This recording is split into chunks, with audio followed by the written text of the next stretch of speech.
Good morning. Thank you for being here. We are now 9 days away from the inauguration of the next President and Vice President of the United States. It's an opportunity to be here today to allow the President-elect to take your questions.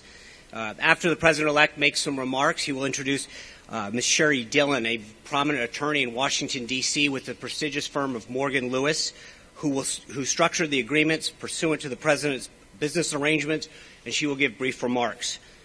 Before we start, I want to bring your attention to a few points on the report that was published in BuzzFeed last night. It's frankly outrageous and highly irresponsible for a left-wing blog that was openly hostile to the President-elect's campaign to drop highly salacious and flat-out false information on the Internet just days before he takes the oath of office. According to BuzzFeed's own editor, there are some serious reasons to doubt the allegations in the report. The executive editor of the New York Times also dismissed the report by saying it was, quote, totally unsubstantiated, echoing the concerns that many other reporters expressed on the Internet. The fact that BuzzFeed and CNN made the decision to run with this unsubstantiated claim is a sad and pathetic attempt to get clicks. The report is not an intelligence report, plain and simple. One issue that the report talked about was the relationship of three individuals associated with the campaign. These three individuals, Paul Manafort, Michael Cohen, and Carter Page. Carter Page is an individual who the President-elect does not know and was put on notice months ago by the campaign. Paul Manafort has adamantly denied any of this involvement, and Michael Cohen, who is said to have visited Prague in August and September, did not leave or enter the United States during this time. We asked him to produce his passport to confirm his whereabouts on the dates in question, and there was no doubt that he was not in Prague. In fact, Mr. Cohen has never been in Prague. A new report actually suggests that Michael Cohen was at the University of Southern California with his son at a baseball game. One report now suggests that apparently it's another Michael Cohen. For all the talk lately about fake news, this political witch hunt by some in the media is based on some of the most flimsy reporting, and it's frankly shameful and disgraceful. With that, it is my honor to introduce the next Vice President of the United States, Mike Pence.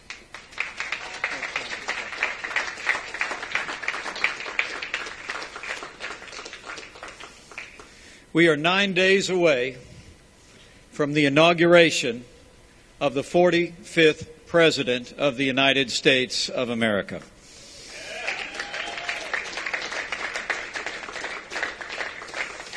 I am profoundly honored and humbled that I will take the oath of office to serve as Vice President of the United States 9 days from today, but I'm even more honored to stand shoulder to shoulder with a new president who will make America great again.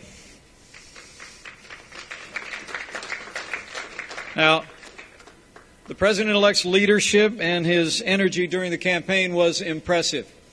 But as the chairman of the transition effort, I can assure the American people that his energy and his vision during the course of this transition has been even more inspiring. To see the way he has brought together men and women of extraordinary capability at a historic pace in this cabinet. 19 of the 21 cabinet officials have been announced. 9 committee hearings already scheduled, 7 more soon to go on the books in the next several days. And it is a compilation of men and women with an unprecedented caliber of leadership and background to help this administration move our nation forward. Perhaps that's why there's been such a concerted effort by some in the mainstream media to delegitimize this election and to demean our incoming administration.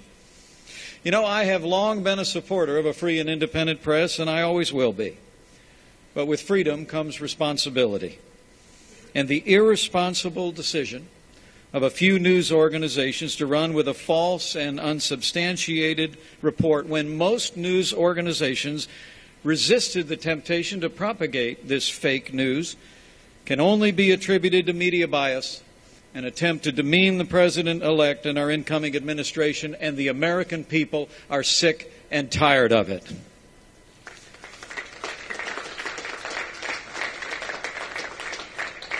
But today, we'll get back to real news, to real facts, and the real progress our incoming president has already made in reviving the American economy and assembling a team that will make America great again.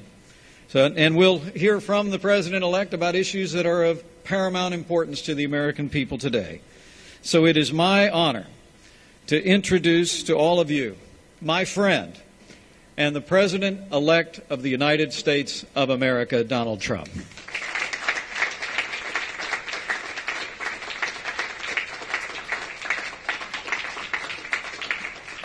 Thank you very much. It's very familiar territory, news conferences, because we used to give them on a almost daily basis. I think we probably maybe won the nomination because of news conferences. And it's good to be with you.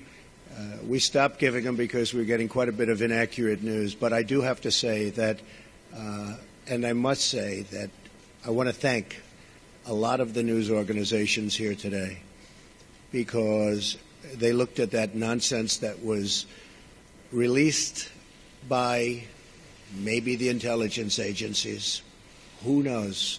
But maybe the intelligence agencies, which would be a tremendous blot on their record if they in fact did that. A tremendous blot.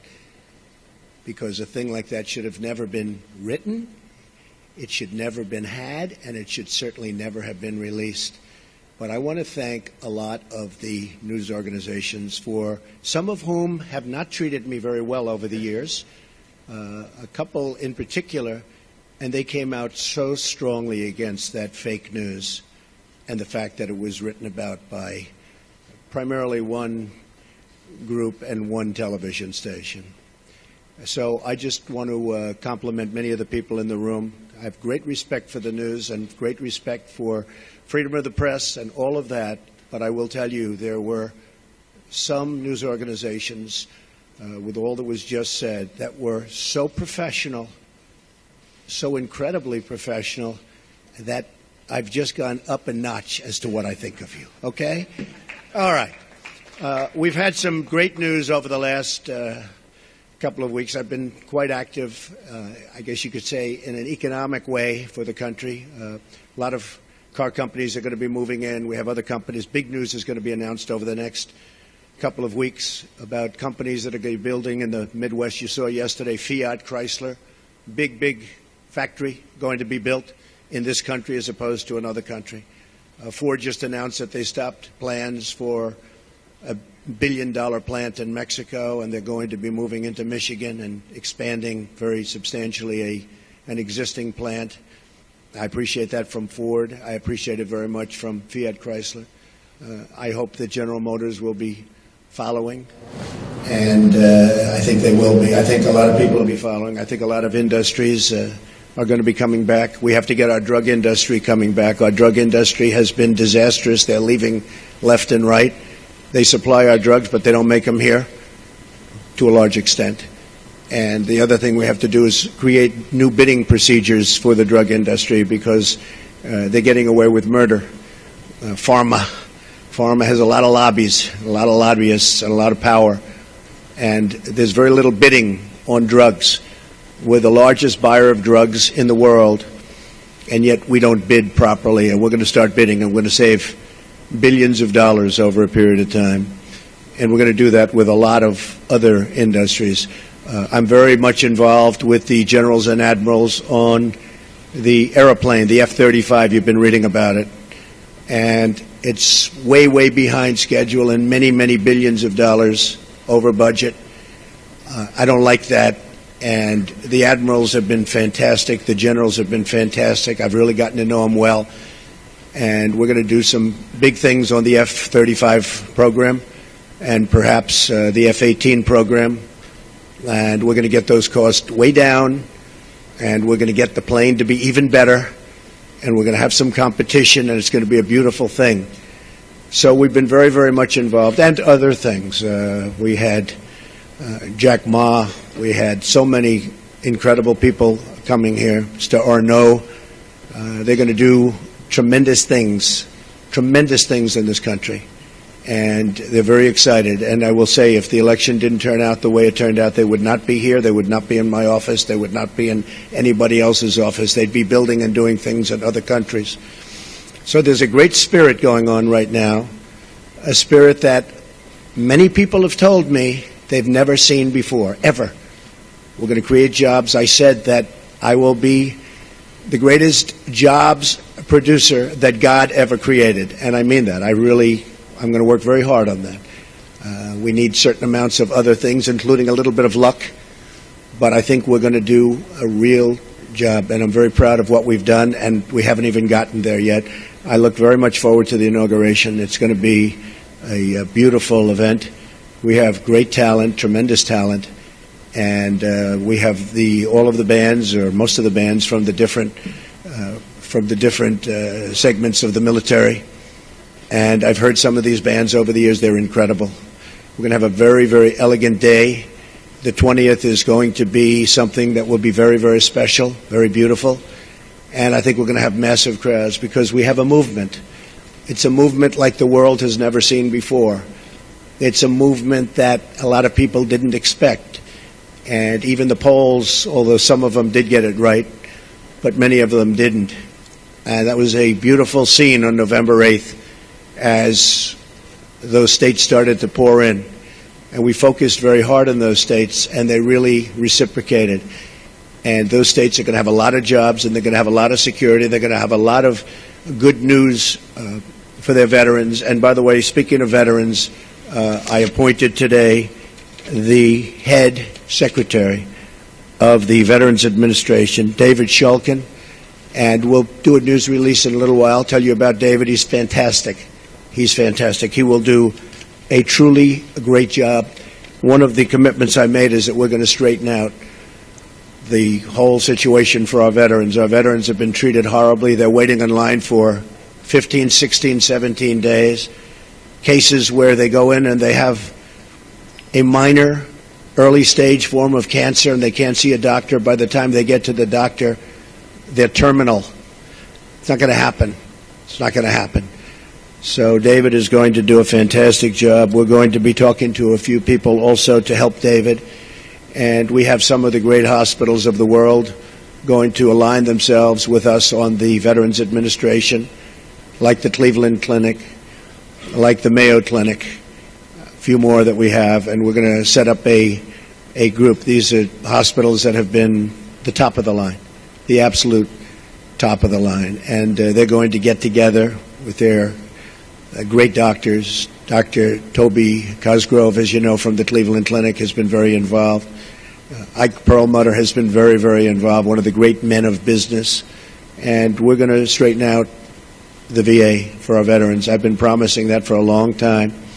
And it's something I feel very, very strongly. So you'll get the information on David, and I think you'll be very impressed with the job he does. We looked long and hard. We interviewed at least 100 people, some good, some not so good, but we had a lot of talent, and we think this selection will be something that will, with time,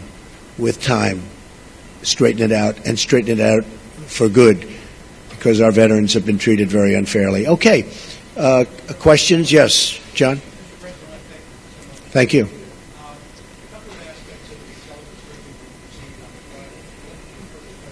Sure. First of all, did they get to the intelligence agencies provide for the chief rate summary that's unsubstantiated allegations? And secondly, I have a broader question. Do you accept their opinion that Vladimir Putin supported the hack of the DNC, the attention back to the artists? And if you do, how will that color your attention for the relationship with the leader who has accused of committing an investment? Okay, first of all, these meetings, as you know, are confidential, classified, so I'm not allowed to talk about what went on in a meeting. But we had many witnesses in that meeting, many of them with us. And I will say again, I think it's a disgrace that information would be let out. I saw the information, I read the information outside of that meeting. It's all fake news, it's phony stuff. It didn't happen. And it was gotten by opponents of ours, as you know, because you reported it, and so did many of the other people.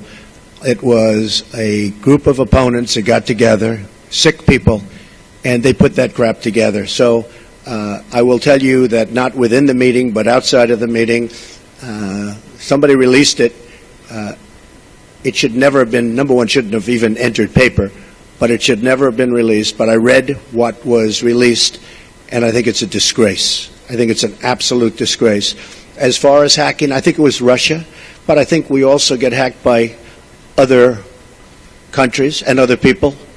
And I can say that, you know, when we lost 22 million names and everything else that was hacked recently, they didn't make a big deal out of that. That was something that was extraordinary. That was probably China.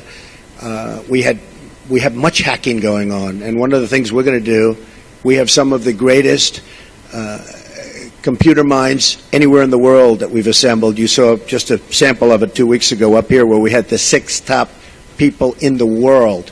They were never in the same room together as a group. And we're going to put those minds together, and we're going to form a defense. And I have to say this also. The Democratic National Committee was totally open to be hacked. They did a very poor job. They could have had hacking defense, which we had.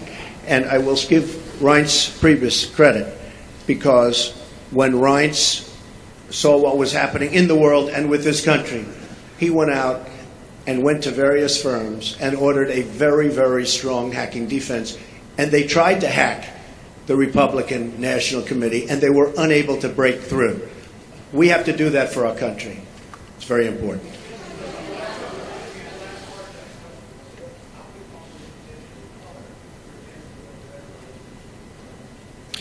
Well, you know, President Putin and Russia put out a statement today that this fake news was indeed fake news. They said it totally never happened. Now, somebody would say, oh, of course he's going to say that. I respected the fact that he said that. And I'll be honest, I think if he did have something, they would have released it. They would have been glad to release it. I think, frankly, had they broken into the Republican National Committee, I think they would have released it, just like they did about Hillary and all of the horrible things that her people, like Mr. Podesta, said about her. I mean, what he said about her was horrible. If somebody said about me what Podesta said about Hillary, I was the boss, I would have fired him immediately, or that person, because what he said about her was horrible. But remember this, we talk about the hacking, and hacking's bad, and it shouldn't be done. But look at the things that were hacked. Look at what was learned from that hacking. That Hillary Clinton got the questions to the debate and didn't report it? That's a horrible thing. That's a horrible thing. Can you imagine that if Donald Trump got the questions to the debate, it would have been the biggest story in the history of stories. And they would have said, immediately you have to get out of the race. Nobody even talked about it. It's a very terrible thing. Yeah.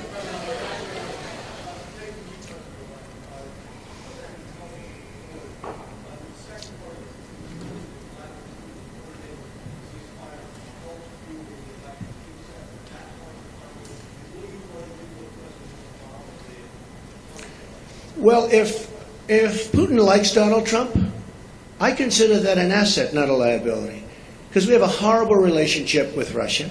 Russia can help us fight ISIS, which, by the way, is, number one, tricky.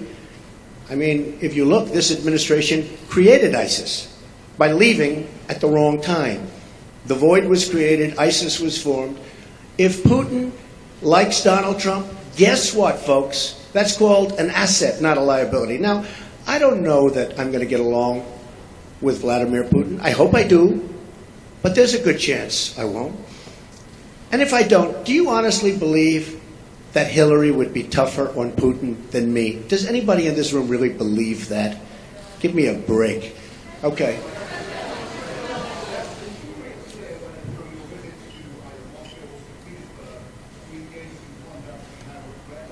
No, I didn't. Well, let me tell you. Yeah. Let me just tell you what I do. When I leave our country, I'm a very high-profile person, would you say? I am extremely careful. I'm surrounded by bodyguards. I'm surrounded by people. And I always tell them, anywhere, but I always tell them, if I'm leaving this country, be very careful, because in your hotel rooms, and no matter where you go, you're going to probably have cameras. I'm not referring just to Russia, but I would certainly put them in that category. And number one, I hope you're going to be good anyway. But in those rooms, you have cameras in the strangest places. Cameras that are so small with modern technology, you can't see them and you won't know.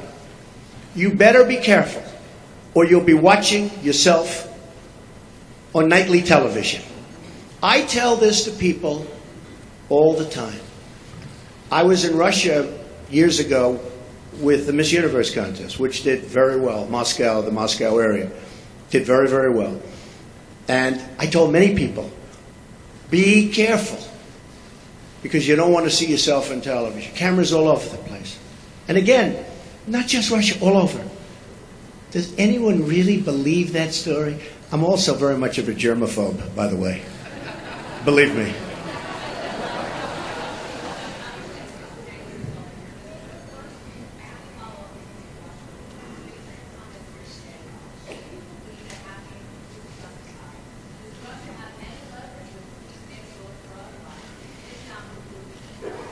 So I tweeted out that I have no dealings with Russia. I have no deals in Russia. I have no deals that could happen in Russia because we've stayed away. And I have no loans with Russia. As a real estate developer, I have very, very little debt. I have assets that are, and now people have found out how big the company is. I have very little debt. I have very low debt. But I have no loans with Russia at all. And I thought that was important to put out. I certify that. So I have no deals. I have no loans. And I have no dealings. We could make deals in Russia very easily if we wanted to. I just don't want to because I think that would be a conflict. So I have no loans, no dealings, and no current pending deals. Now, I have to say one other thing. Over the weekend, I was offered $2 billion to do a deal in Dubai with a very, very, very amazing man, a great, great developer from the Middle East, Hussein Damak, a friend of mine, great guy, and was offered $2 billion to do a deal in Dubai, number of deals. And I turned it down. I didn't have to turn it down, because as you know, I have a no conflict situation because I'm president, which is, I didn't know about that until about 3 months ago, but it's a nice thing to have. But I don't want to take advantage of something. I have something that others don't have. Vice President Pence also has it. I don't think he'll need it. I have a feeling he's not going to need it. But I have a no conflict of interest provision as president. It was many, many years old. This is for presidents, because they don't want presidents getting, I understand, they don't want presidents getting tangled up in minutiae. They want a president to run the country. So I could actually run my business. I could actually run my business and run government at the same time. I don't like the way that looks, but I would be able to do that if I wanted to. I'd be the only one that would be able to do that. You can't do that in any other capacity. But as a president, I could run the Trump Organization, great, great company, and I could run the company, the country. I do a very good job, but I don't want to do that. Now, all of these papers that you see here, yes, go ahead. Yeah. Sure.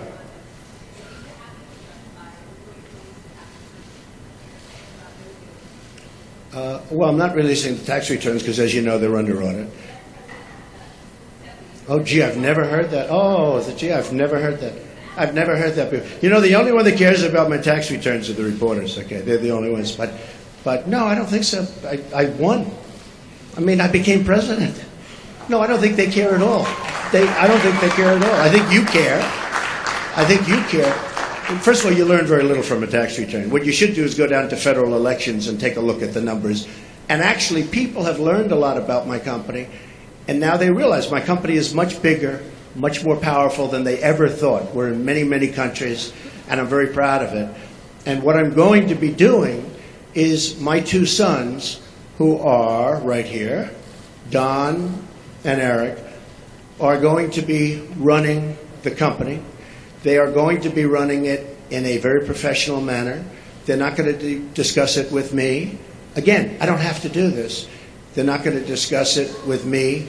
And with that, I'm going to bring up Sherry Dillon, and she's going to go. These papers are just some of the many documents that I've signed, turning over complete and total control to my sons.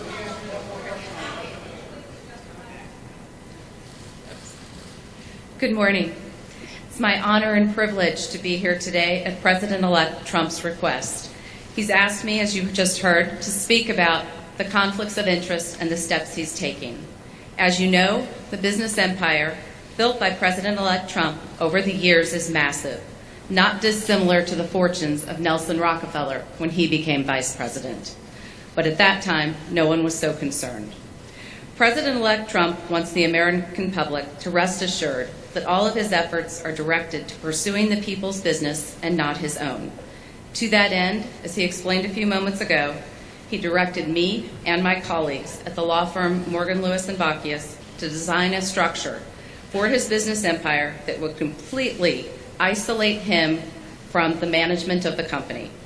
He further instructed that we build in protections that will assure the American people the decisions he makes and the actions that he takes as president are for their benefit and not to support his financial interests. As he said, he's voluntarily taking this on. The conflicts of interest laws simply do not apply to the president or the vice president, and they are not required to separate themselves from their financial assets. The primary conflicts of interest statute, since some have questioned this, is Section 18 U.S.C. 208, and it's simply inapplicable by its terms. And this is not just our interpretation. It's Congress itself who made this clear in 1989 when it amended Section 18 U.S.C. 202 to state that, except as otherwise provided, the terms office and employee in Section 208 shall not include the president. Even so, President-elect Trump wants there to be no doubt in the minds of the American public that he is completely isolating himself from his business interests. He instructed us to take all steps realistically possible to make it clear that he is not exploiting the office of the presidency for his personal benefit. He also sought the guidance of individuals who are familiar with and have worked extensively in the fields of government ethics and constitutional law. Critical to the Morgan Lewis team is Fred Fielding, standing here to our side and with us today.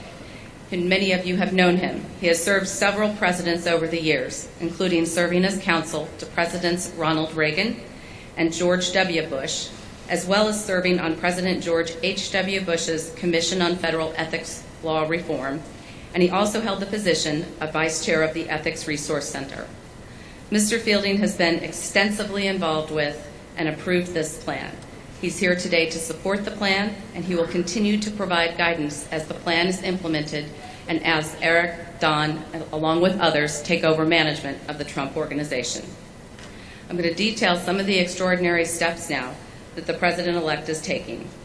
First, President-elect Trump's investments in business assets, commonly known as the Trump Organization, comprising hundreds of entities, which again, if you all go and take a look at his financial disclosure statement, the pages and pages and pages of entities have all been or will be conveyed to a trust prior to January 20th.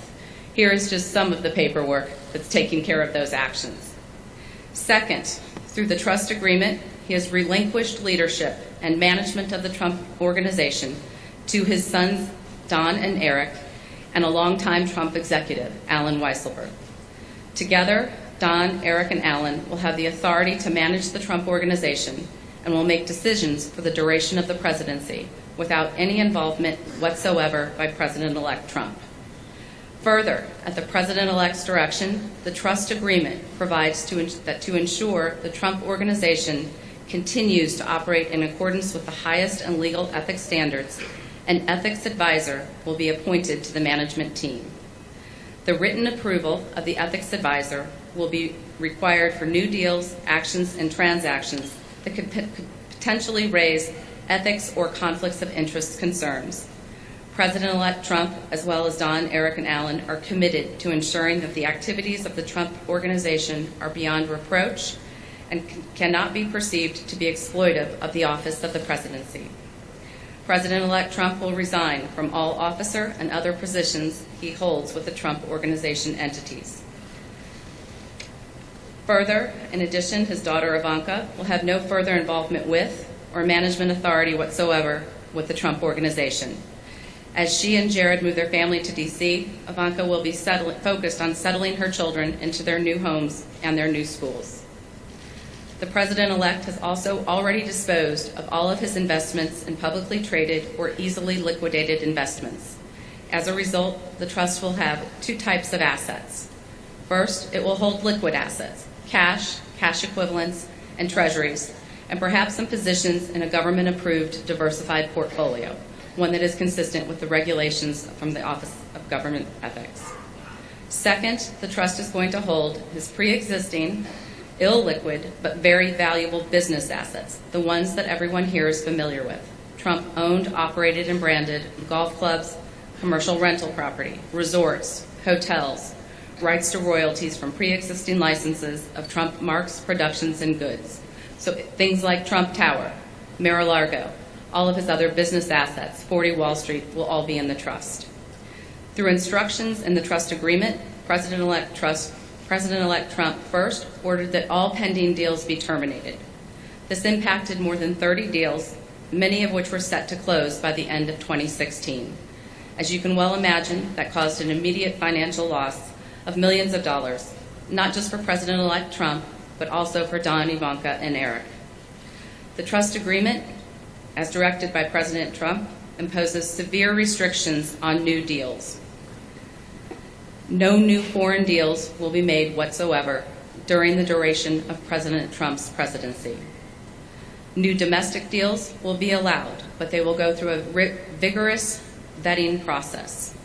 The President-elect will have no role in deciding whether the Trump Organization engages in any new deal, and he will only know of a deal if he reads it in the paper or sees it on TV. Because any new deal could, and I emphasize could, be perceived as causing a conflict or as exploiting the office of the presidency, new deals must be vetted with the ethics advisor, whose role will be to analyze any potential transactions for conflicts and ethics issues. The ethics advisor will be a recognized expert in the field of government experts. Again, his role will be to scrutinize the new deals and the actions, and any new deal must receive written approval. To further reinforce the wall that we are building between President-elect Trump and the Trump Organization, President-elect Trump has ordered, through his trust agreement, to sharply limit his information rights.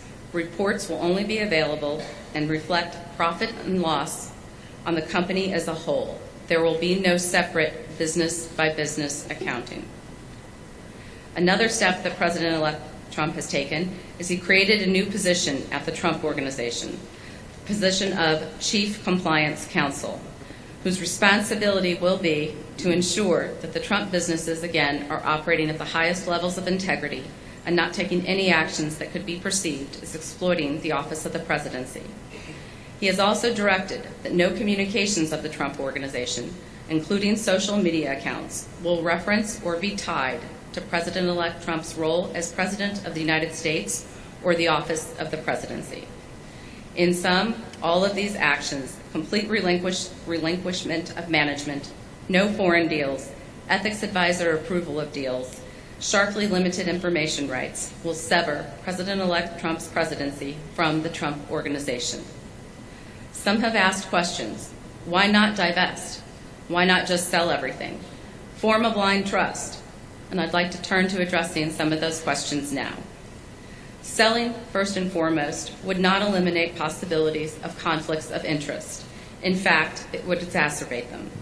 The Trump brand is key to the value of the Trump Organization's assets.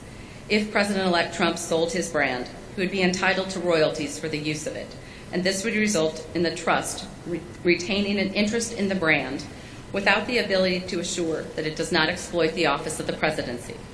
Further, whatever price was paid would be subject to criticism and scrutiny. Was it too high? Is there pay for play? Was it too much paid to curry favor with the president-elect?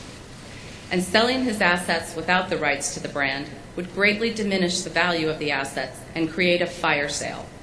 President-elect Trump should not be expected to destroy the company he built. This plan offers a suitable alternative to address the concerns of the American people. And selling the entire Trump Organization isn't even feasible. Some people have suggested that the president-elect sell the business to his adult children. This would require massive third-party debt, sourced with multiple lenders whose motives and willingness to participate would be questioned and undoubtedly investigated. And if the president-elect were to finance the sale himself, he would retain the financial interests in the assets that he owns now. Some people have suggested that that President-elect Trump could bundle the assets and turn the Trump Organization into a public company. Anyone who's ever gone through this extraordinarily cumbersome and complicated process knows that it is a non-starter. It is not realistic, and it would be inappropriate for the Trump Organization. Some people have suggested a blind trust, but you cannot have a totally blind trust with operating businesses. President Trump can't unknow he owns Trump Tower, and the press will make sure that any new developments at the Trump Organization are well publicized. Further, it would be impossible to find an institutional trustee that would be competent to run the Trump Organization. The approach he is taking allows Don and Eric to preserve this great company and its iconic assets. And this approach is best from a conflicts and ethics perspective. It creates a complete separation from President-elect Trump and separates him and prevents him from participating in the business, imposes strict limits on what the trustees can do, and requires the assent of any ethics advisor to a new deal. I'm going to turn to one last topic today that has been of interest lately, called emoluments. That's a word I think we've all become familiar with and perhaps had not heard before. And we're going to describe some other actions the President-elect Trump is taking to avoid even the appearance of a conflict. Emoluments comes from the Constitution. The Constitution says officials may not accept gifts, titles of nobility, or emoluments from foreign governments with respect to their office, and that no benefit should be derived by holding an office. The so-called emoluments clause has never been interpreted, however, to apply to fair value exchanges that have absolutely nothing to do with an office holder. No one would have thought when the Constitution was written that paying your hotel bill was an emolument. Instead, it would have been thought of as a value for value exchange, not a gift, not a title, and not an emolument. But since President-elect Trump has been elected, some people want to define emoluments to cover routine business transactions, like paying for hotel rooms. They suggest that the Constitution prohibits the businesses from even arm's-length transactions that the President-elect has absolutely nothing to do with and isn't even aware of. These people are wrong. This is not what the Constitution says. Paying for a hotel room is not a gift or a present, and it has nothing to do with an office. It's not an emolument. The Constitution does not require President-elect Trump to do anything here. But just like with conflicts of interest, he wants to do more than what the Constitution requires. So President-elect Trump has decided, and we are announcing today, that he is going to voluntarily donate all profits from foreign government payments made to his hotels to the United States Treasury. This way, it is the American people who will profit. In sum, I and President-elect's other advisors at Morgan Lewis have determined the approach we've outlined today will avoid potential conflicts of interest or concerns regarding exploitation of the office of the presidency without imposing unnecessary and unreasonable losses on the president-elect and his family.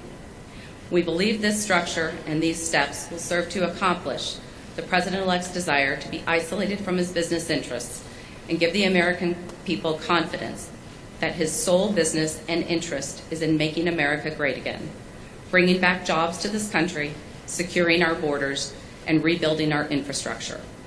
The American people were well aware of President-elect Trump's business empire and financial interests when they voted. Many people voted for him precisely because of his business success. President-elect Trump wants to bring this success to all Americans. Thank you.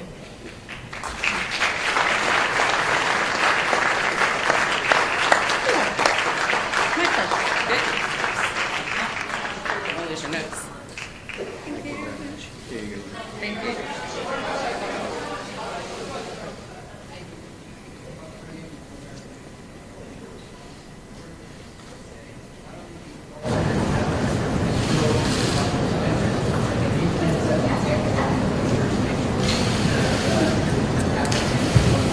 Right, good question. I really think that when you watch what's going on with what's happening, and I was just watching as an example Rex Tillerson. I think it's brilliant what he's doing and what he's saying. I watched yesterday, as you know, our great senator who is going to be a great attorney general, and he was brilliant. And what people don't know is that he was a great prosecutor and attorney general in Alabama, and he was brilliant yesterday. So I really think that I think we have one of the great cabinets ever put together. And we've been hearing that from so many people. People are so happy. You know, in the case of Rex, he ran incredibly ExxonMobil. When there was a find, he would get it. When they needed something, he would be there. A friend of mine who's very, very substantial in the oil business, Harold Hamm, big supporter, he said, there's nobody in the business like Rex Tillerson. And that's what we want. That's what I want to bring to government. I want to bring the greatest people into government because we're way behind. We don't make good deals anymore. I say it all the time at speeches. We don't make good deals anymore. We make bad deals. Our trade deals are a disaster. We have hundreds of billions of dollars of losses on a yearly basis, hundreds of billions with China on trade and trade imbalance, with Japan, with Mexico, with just about everybody. We don't make good deals anymore. So we need people that are smart. We need people that are successful. And they got successful because, generally speaking, they're smart. And that's what I put. I'm very proud of the cabinet. I think they're doing very well. It's very interesting how it's going, but I think they're doing very, very well.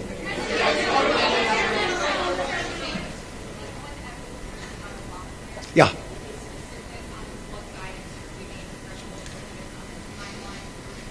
Sure.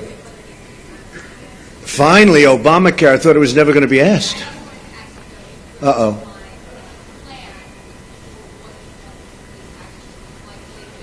Yeah.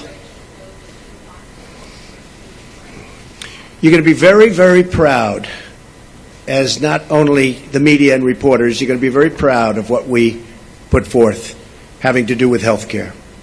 Obamacare is a complete and total disaster. They can say what they want. They can guide you any way they want to guide you. In some cases, they guide you incorrectly. In most cases, you realize what's happened. It's imploding as we sit. Some states have over 100% increase. And 17, and I said this 2 years ago, 17 is going to be the bad year. It's going to be catastrophic. Frankly, we could sit back, and it was a thought from a political standpoint, but it wouldn't be fair to the people.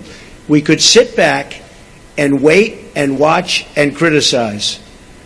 And we could be a Chuck Schumer and sit back and criticize it, and people would come, they would come, begging to us, please, we have to do something about Obamacare. We don't want to own it. We don't want to own it politically. They own it right now. So the easiest thing would be to let it implode in 17, and believe me, we'd get pretty much whatever we wanted, but it would take a long time. We're going to be submitting, as soon as our secretary is approved, almost simultaneously, shortly thereafter, a plan. It'll be repeal and replace. It will be essentially simultaneously. It will be various segments, you understand, but will most likely be on the same day or the same week, but probably the same day, could be the same hour. So we're going to do repeal and replace. Very complicated stuff.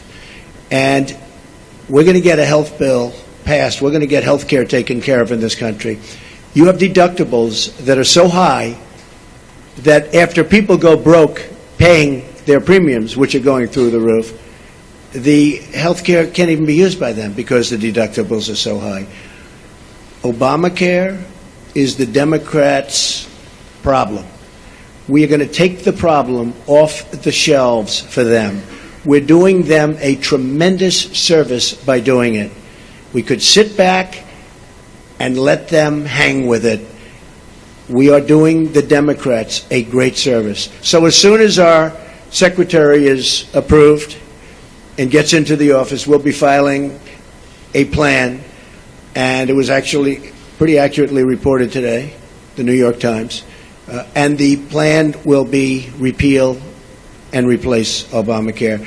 We're going to have a health care that is far less expensive and far better. Okay.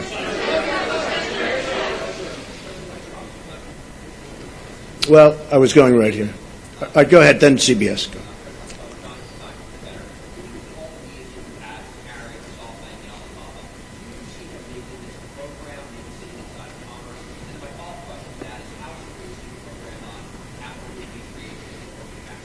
Well, if I can save jobs, for instance, I was doing individual companies, and people said, well, but that's only one company, like we did a good job with Carrier. And I want to thank United Technologies, which owns Carrier. But we saved close to 1,000 jobs. And they were gone. And Mike Pence and his staff really helped us a lot. But those were that was a tough one because they announced a year and a half before that they were leaving. So it's always tough when they're building a plant. It's a little tougher than before they start or before they make an announcement. So I want to thank United Technologies. But we've been meeting with a lot of companies. But what really is happening is the word is now out that when you want to move your plant to Mexico or some other place, and you want to fire all of your workers from Michigan and Ohio and all these places that I won for good reason, it's not going to happen that way anymore. You want to move your plant, and you think, as an example, you're going to build that plant in Mexico, and you're going to make your air conditioners or your cars or whatever you're making, and you're going to sell it through what will be a very, very strong border. Not a weak border like it is now. We don't even have a border. It's an open sieve. But you're going to sell through a very strong border. Not going to happen. You're going to pay a very large border tax. So if you want to move to another country, and if you want to fire all of our great American workers that got you there in the first place, you can move from Michigan to Tennessee and to North Carolina and South Carolina. You can move from South Carolina back to Michigan. You can do anywhere. You got a lot of states at play, a lot of competition. So it's not like, oh, gee, I'm taking the competition. We got a lot of places you can move. And I don't care, as long as it's within the United States, the borders of the United States. There will be a major border tax on these companies that are leaving and getting away with murder. And if our politicians had what it takes, they would have done this years ago, and you'd have millions more workers right now in the United States that are 96 million really wanting a job and they can't get. You know that story, the real number. That's the real number. So that's the way it is. Okay, go ahead. Yes.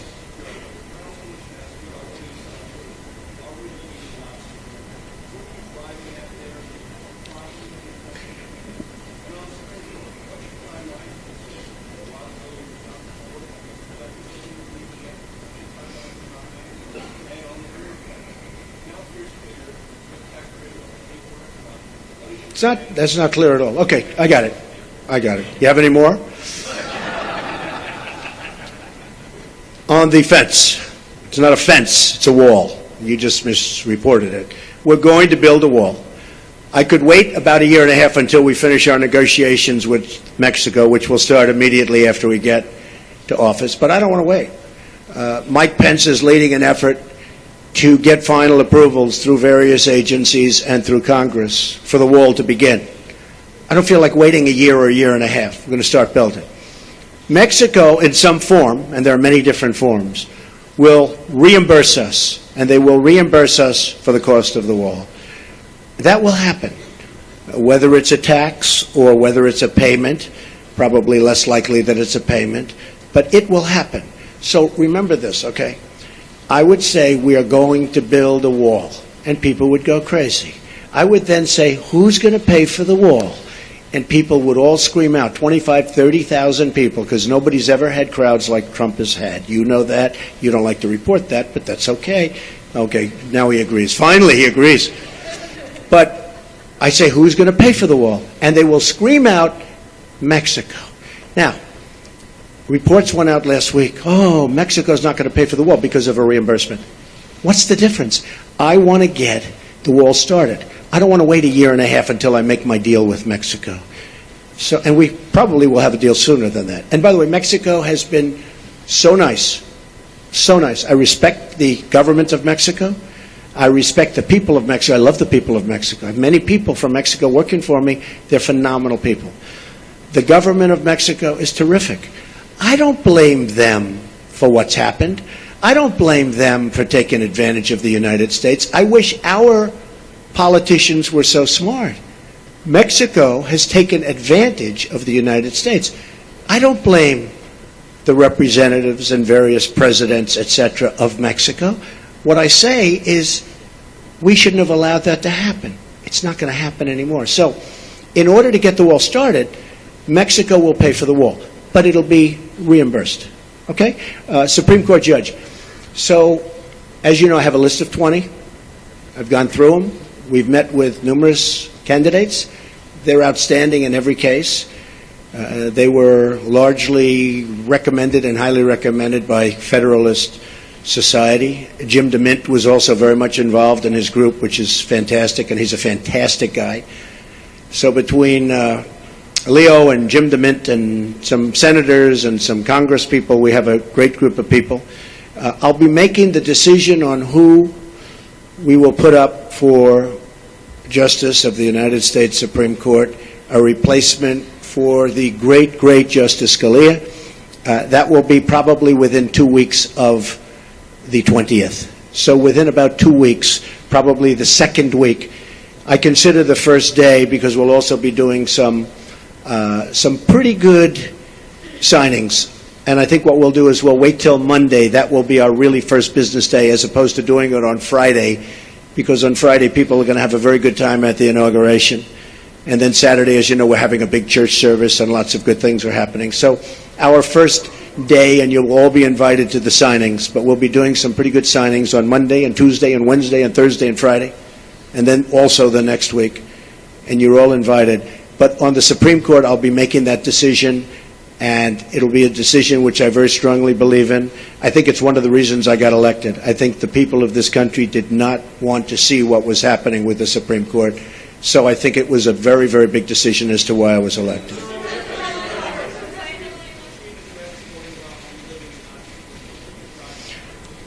I think it was disgraceful that the intelligence agencies allowed any information that turned out to be so false and fake out.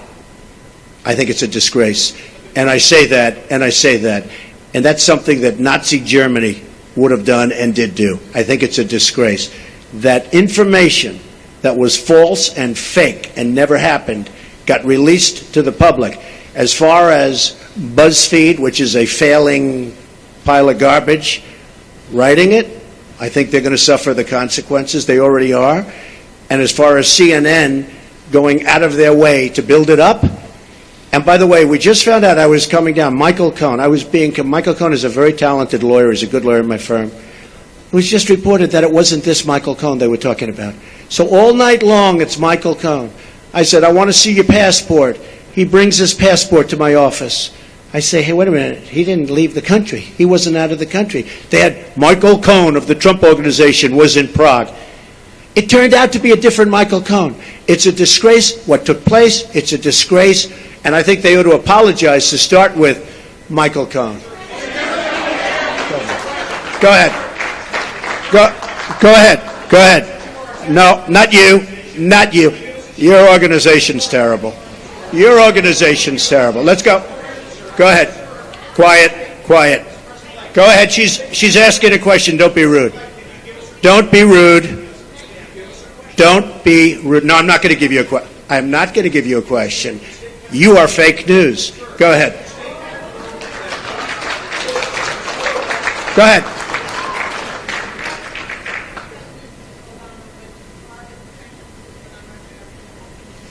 I don't say he went too far. No. I don't say, plans to send me a bill for what? I hadn't heard Lindsey Graham was going to do that. Lindsey Graham. I've been competing with him for a long time, and he's going to crack that 1% barrier one day. I didn't realize Lindsey Graham's still at it. It's all right. I think Lindsey Graham's a nice guy, actually. I've heard that he's a nice guy, and I've been hearing it. Yeah, go ahead. Go ahead. Go ahead. You've been waiting. Go ahead. Go ahead. Stand up, please. What? BBC News. That's another beauty.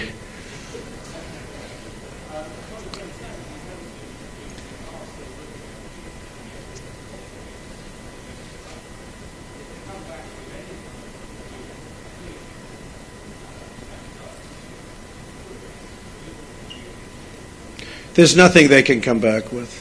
Okay, yes, go ahead. Go ahead. Go ahead.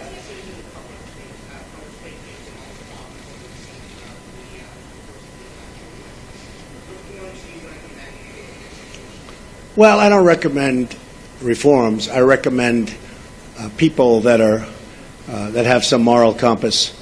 I've been hearing more and more about a thing called fake news, and they're talking about people that go and say all sorts of things. But I will tell you, some of the media outlets that I deal with are fake news, more so than anybody. I could name them, but I won't bother. But you have few sitting right in front of us. So they're very, very dishonest people. But I think it's just something we're going to have to live with. I guess the advantage I have is that I can speak back. When it happens to somebody that doesn't have that kind of a megaphone, they can't speak back. It's a very sad thing. I've seen people destroyed. I've seen people absolutely destroyed, and I think it's very unfair. So all I can ask for is honest reporters. Yes.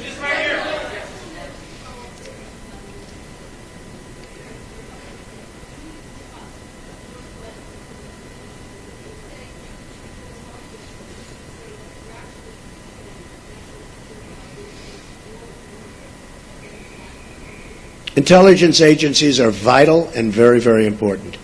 We are going to be putting in, as you know, Mr. Pompeo and others, the Senator, Dan Coates. We're going to be putting in some outstanding people. Within 90 days, they're going to be coming back to me with a major report on hacking. I want them to cover this situation. I also want them, however, to cover, maybe most importantly, because we're hacked by everybody. The United States, our government, out of a list of 17 in terms of industries, is the worst. It's number 17 in terms of protection.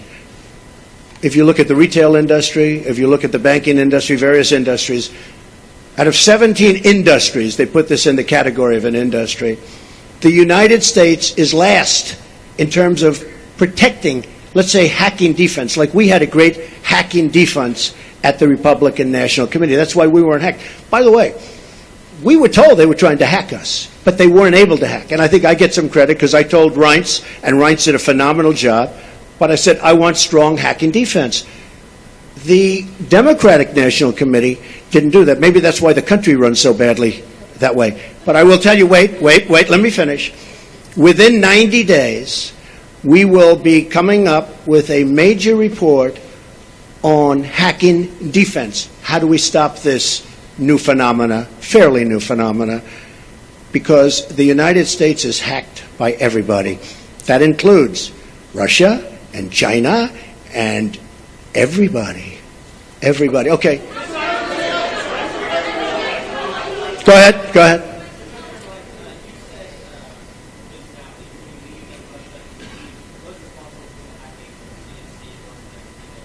Well, Russia, but you know what? Could have been others also.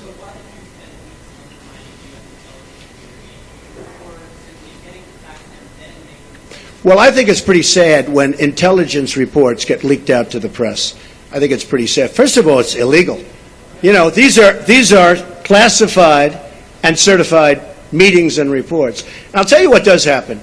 I have many meetings with intelligence, and every time I meet, people are reading about it. Somebody's leaking it out. So then I said, maybe it's my office. Maybe my office. Because I have a lot of people, a lot of great people. Maybe it's them. And what I did is I said, I won't tell anybody. I'm going to have a meeting, and I won't tell anybody about my meeting with intelligence. And what happened is I had my meeting. Nobody knew, not even Rona, my executive assistant for years. She didn't know. I didn't tell her. Nobody knew.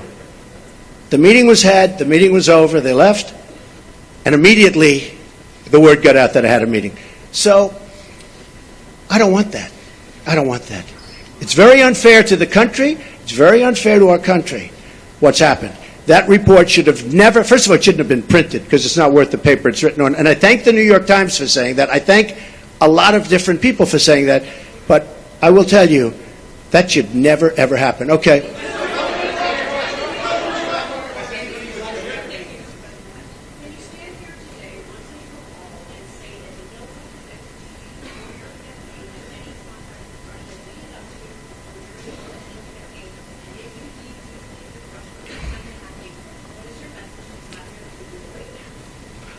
He shouldn't be doing it. He won't be doing it. Russia will have much greater respect for our country when I'm leading it than when other people have led it. You will see that. Russia will respect our country more. He shouldn't have done it. I don't believe he'll be doing it more. Now, we have to work something out, but it's not just Russia. Take a look at what's happened. You don't report it the same way. 22 million accounts were hacked in this country by China. And that's because we have no defense. That's because we're run by people that don't know what they're doing. Russia will have far greater respect for our country when I'm leading it. And I believe, and I hope, maybe it won't happen, it's possible, but I won't be given a little reset button like Hillary. Here, press this piece of plastic. Guy looked at her like, what is she doing? There's no reset button. We're either going to get along or we're not. I hope we get along, but if we don't, that's possible too. But Russia and other countries, including China, which has taken total advantage of us economically, totally advantage of us in the South China Sea by building their massive fortress, total. Russia, China, Japan, Mexico, all countries will respect us far more than they do under past administrations. I want to thank everybody. So this is all, just so you understand, these papers, because I'm not sure that was explained properly, but these papers are all just a piece of the many, many companies that are being put into trust to be run by my two sons. And I hope at the end of 8 years I'll come back and I'll say, oh, you did a good job. Otherwise, if they do a bad job, I'll say, you're fired. Goodbye, everybody. Goodbye.